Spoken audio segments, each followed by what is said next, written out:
ഇത് നമ്മുടെ petrol baaja 5T 1/5 സ്കെയിലാണ് ഈ ഒരു RC വരുന്നത്.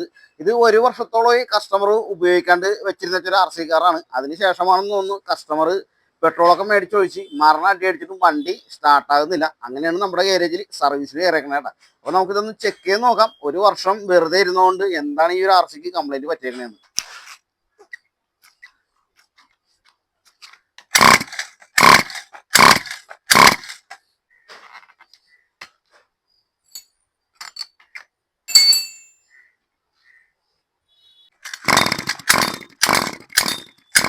പ്ലഗിൻ്റെ സ്പാർക്കിങ് കറക്റ്റായിട്ട് വർക്ക് ചെയ്യുന്നുണ്ട്. കുറേ നാൾ വെറുതെ ഇരുന്നുകൊണ്ടാണെന്ന് തോന്നുന്നു എഞ്ചിന് ആ പഴയൊരു കംപ്രഷൻ കിട്ടുന്നില്ല. നമുക്ക് ആദ്യം ഇതിൻ്റെ ഹെഡ് ഒന്ന് ഇളക്കി ഇതിൻ്റെ പെസ്റ്റനും റിങ്ങും ഒന്ന് ആദ്യം ചെക്ക് ചെയ്യാൻ നോക്കി.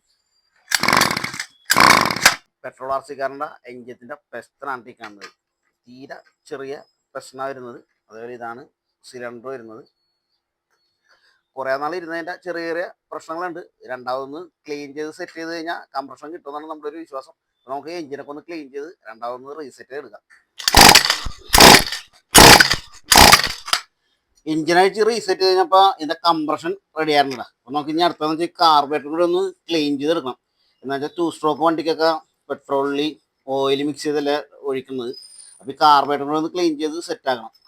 അപ്പോൾ നമുക്ക് ഈ കാർബറേറ്ററും കൂടെ അഴിച്ചൊന്ന് ക്ലീൻ ചെയ്ത് സെറ്റാക്കി എടുക്കാം.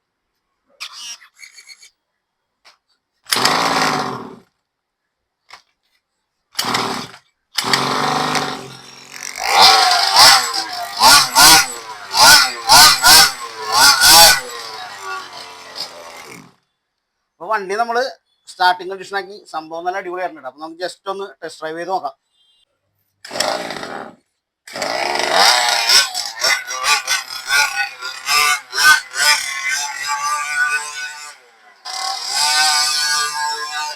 അപ്പോൾ നമ്മുടെ ബാജ 5Tയുടെ എഞ്ചിൻ പണിയൊക്കെ കഴിഞ്ഞ് നമ്മൾ ജസ്റ്റ് ഒന്ന് ടെസ്റ്റ് ഡ്രൈവ് ഒക്കെ എടുത്ത് സംഭവം നല്ല ഉഷാറാക്കി വെച്ചേക്കണുണ്ട്. അപ്പോൾ അതെ നമ്മുടെ സ്വന്തം ഗാരേജിൻ്റെ വണ്ടി ഇപ്പോഴും നമ്മൾ പൊളിച്ചിട്ടേക്കണാണ്. എന്താണെന്ന് വെച്ച് കഴിഞ്ഞാൽ അതിന് സെൽഫ് സ്റ്റാർട്ടർ കിറ്റ് കയറ്റാൻ വേണ്ടിയാണ് നമ്മൾ അഴിച്ചിട്ടേക്കണേട്ടോ. അതിൻ്റെ ഫ്ലൈ വീല് കുറച്ച് കട്ട് ചെയ്യാനുണ്ട്. അതിന് ശേഷം മാത്രമേ നമുക്ക് ആ ഒരു സെൽഫ് സ്റ്റാർട്ടർ സെറ്റ് ചെയ്യാൻ പറ്റുള്ളൂ.